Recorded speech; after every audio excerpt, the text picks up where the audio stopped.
ಸಹಿತವಾಗಿ ಕೌರವನೇ ಲಾಭ ಪಡೆಯುವುದು, ಕೌರವರಲ್ಲಿ ಒಬ್ಬೊಬ್ಬರು ಕೌರವನೇ ಲಾಭ ಪಡೆಯುವುದು.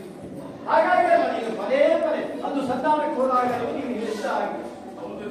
ಬರುವಾಗಲೇ ನೀತಿಯಾಗಲಿ ಪಡೆದ ಲಕ್ಷ್ಮೀರಮಣ ಅಂತ ಅವನಿಗೆ ಹೇಳಿ ಸಂಜಯನಲ್ಲಿ. ಆಮೇಲೆ ನಾನು ಹೊರಡುವಾಗ ಹೇಳಿ ಏನೇ ಆಗಲಿ ಗೌರವನೇ ಉಳಿದುಕೊಳ್ಳಿ ನಮಗೆ ಲಾಭ ಬಾಬಾ ಪಟ್ಟು ಮಾತ್ರ ಬೇಡಿಕೊಂಡು ಬಾ ಕೃಷ್ಣ ಅಂತ. ಅಲ್ಲಿಂದ ಇಲ್ಲಿಗೆ ರವಿಯನ್ನು ತೆಗೆದುಕೊಂಡು ಬಂದಾಗ ನೀವು ಹೇಳಿ ನಮಗೆ ಬಡವರಿಗೆ ಯಾಕೆ ಬೇಕು ಇದು ಅಂತ. ನಾನು ಒಂದೂ ಭರವಸೆ ಕೊಟ್ಟವನು ಇನ್ನೂ ಭರವಸೆ ಕೊಡ್ತಾ ಇದ್ದೇನೆ. ಈಗ ನಿಮಗೆ ಗೊಂದಲ ಏನು ಅಂತ ನನಗೆ ಗೊತ್ತಾಗಲಿಲ್ಲ. ನಿನಗೆ ಎಲ್ಲ ವಿಷಯವೂ ಗೊತ್ತುಂಟು, ಆದರೆ ನಾವು ಮಾನವರು ಆಗಬಹುದು ಎಂಬ ಯೋಚನೆಯನ್ನು ಮಾಡುತ್ತಾ ಇದ್ದೇವೆ. ಕಾರಣ ಎದುರಾಳಿ ಸ್ಥಾನದಲ್ಲಿ ಇರುವಂತಹವರು ಯಾರು? ಭೀಷ್ಮಾಚಾರ್ಯರು. ನಮ್ಮ ಅಜ್ಜ ಭೀಷ್ಮಾಚಾರ್ಯ. ಭೀಷ್ಮಾಚಾರ್ಯರನ್ನು ಗೆಲ್ಲಲು ನಮಗೆ ಸಾಧ್ಯವೇ? ಅಂದ್ರೆ ಈ 9 ಯುದ್ಧವನ್ನು ನಮಗೆ ಕಣ್ಣಾರೆ ಕಂಡಿದೆ.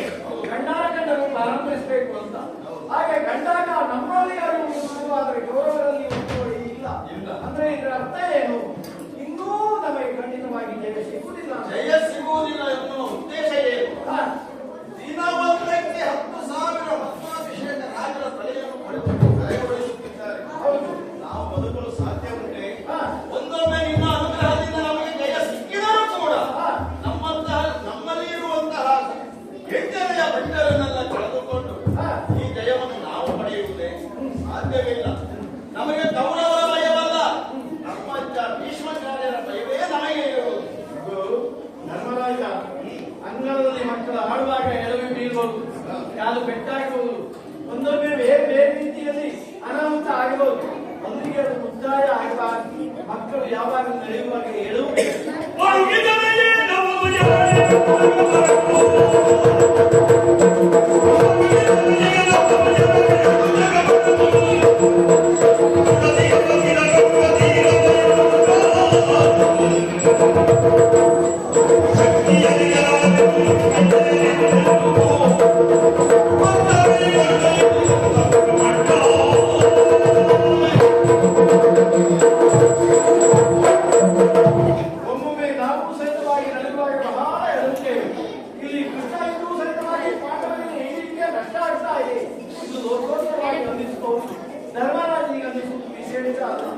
ಈ ಭೀಷ್ಮಾಚಾರ್ಯ ಇಚ್ಛಾಮಣಿಯನ್ನು ಲೋಕಕ್ಕೆ ಇಚ್ಛಾಮಣಿಯಾದಂತಹ ಭೀಷ್ಮಾಚಾರ್ಯ ಯುದ್ಧ ಮಾಡ್ತಾ ಇದ್ದಾರೆ.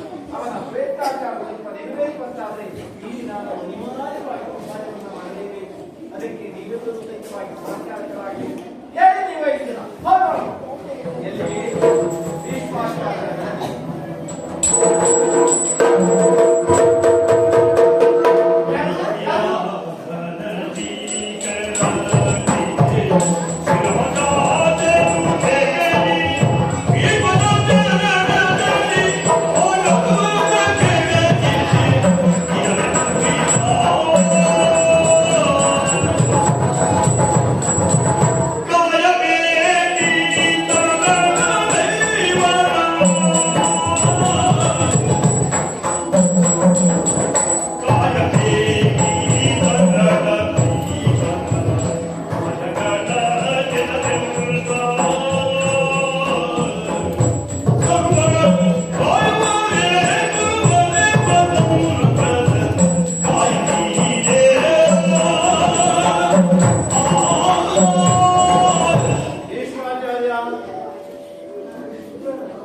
ಹೌದು, ನಡುರಾತ್ರಿಯಲ್ಲಿ ನಿಮ್ಮ ಬೆಳಲಿಗೆ ಬರುವಂತಹ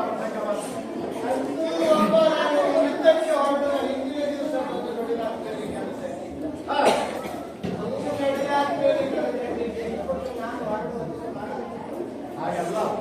ಯಾವತ್ತೂ ನಾವು ವೈರಿಗಳಾದರೂ ಸಹಿತವಾಗಿ ರಾಜ್ಯ ಮೇಲೆ ಸಂಬಂಧವನ್ನು ದೂರ ಮಾಡಬಾರದು.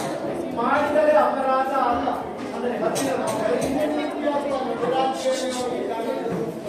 ನಮ್ಮ ಎದುರು ಪಾಳೆಯನ್ನು ಮುದ್ದಾಗಿ ಹೋಗಿ ಮಾತಾಡಿಸೋದು.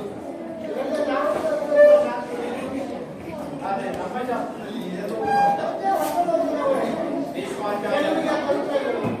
ನನಗಾಗಿ ಅಲ್ಲ. ಇವರೆಲ್ಲ ಯಾರು? ಎತ್ತಿಗಾಳಿಸಿದಂತ ನಿಮ್ಮ ಮುದ್ದು ಮಕ್ಕಳು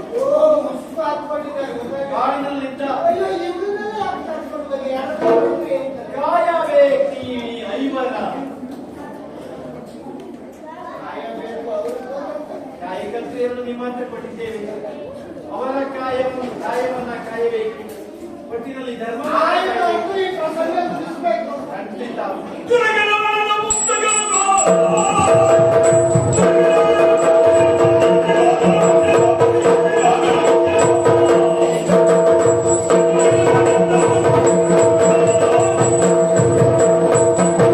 ಅಂತೂ ಯುದ್ಧದಲ್ಲಿ ಗೆಲ್ಲಲಾಯಿತು.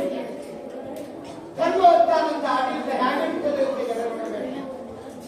ಜನಕ್ಕೆ ಯಾವುದ್ಯಾವುದು ಉಚಿತವಾಗಿ ಸಿಕ್ಕಿತು ಅಂದ್ರೆ ಆಳುವಾಗ ಕೊಡಬೇಕಾದ ಉಚಿತವಾಗಿ ಇದಕ್ಕೆ ಬೆಲೆ ಇರುತ್ತದೆ.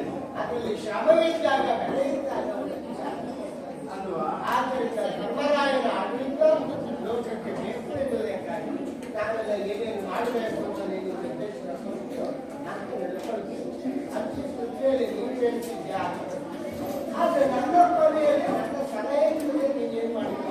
ಖಂಡಿತ ಆಗುದಿಲ್ಲ. ಅದಕ್ಕಾಗಿ ನೋಡು, ಈ ಮಹಾಭಾರತ ಯುದ್ಧಕ್ಕೆ ಕಾರಣರಾದಂಥವರು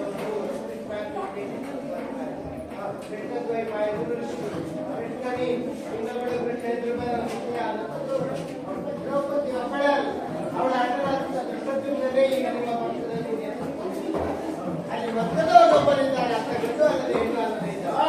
ಅವ ಏನೂ ಅಲ್ಲ ಅಂತ ತಿಳ್ಕೊಳ್ಳೋದು ಬೇಡ. ವಾಸ್ತವವಾಗಿ ಇವರಿಬ್ಬರಿಗೆ ಇಬ್ಬರು ಗಟ್ಟಿಗೆ ಅವ್ರು ಯಾರು ಶಿಖಂಡಿ. ನಾಳಿನ ಸುಪ್ರಭಾತಕ್ಕೆ ಶಿಖಂಡಿಯನ್ನ ತಂದು ನನ್ನ ಎದುರಿಗೆ ನಳದಿಂಗಳಲ್ಲಿ ನಿಲ್ಲಿಸಿದ್ರೆ ಶಿಖಂಡಿಯನ್ನು ನಾನು ಎದುರಾಗೋದ್ರೊಳಗೆ ನನ್ನ ದಿನಂಪ್ರತಿ ಲೆಕ್ಕ 10,000 ಜನ ತಲೆ ಕಳೆದಿರ್ತಾರೆ. ಅಷ್ಟೊತ್ತಿಗೆ ಮನೆ ಅಂತೂ ನಿಮ್ಮ ಮಾತನ್ನು ನೀವು ಉಳಿಸಿಕೊಳ್ಳಿ. ಶಿಖಂಡಿಯನ್ನು ಕಂಡ ಮರುಕ್ಷಣದಲ್ಲಿ ನಾನು ಶಸ್ತ್ರ ಸನ್ಯಾಸ ಮಾಡುತ್ತೇನೆ. ಅವತ್ತು ಅರ್ಜುನ ಶಸ್ತ್ರ ಸನ್ಯಾಸ ಮಾಡಿದಾಗ ನೀನು ಹಿಡಿದು ನಿಲ್ಲಿಸಿದ್ಯಾ. ನಾಳೆ ನಾನು ತೆಗೆದು ಬಿಸಾಡಿದಾಗ ಮಲ್ಕೋದಕ್ಕೆ ವ್ಯವಸ್ಥೆ ಮಾಡ್ತಾರೆ. ಆ ವ್ಯವಸ್ಥೆಯನ್ನು ನಾನು ವರ್ಜನೆಯಿಂದ ಮಾಡುತ್ತೇನೆ. ಹಾಗಿದ್ರೆ ಯುದ್ಧವನ್ನು ಮುಗಿಸೋದಕ್ಕೆ, ನನ್ನ ಕಥೆಯನ್ನು ಮುಗಿಸೋದಕ್ಕೆ ನಾನು ಕಟ್ಟಿಸ್ತೇನೆ. ಶುಭವಾಗಲಿ ಭೀಷ್ಮ. ಬೆಳಗಾಗದೊಳಗೆ ಹೋಗಿಬಿಡಿ ಮಾರಾಯ. ಹೋಗಿ.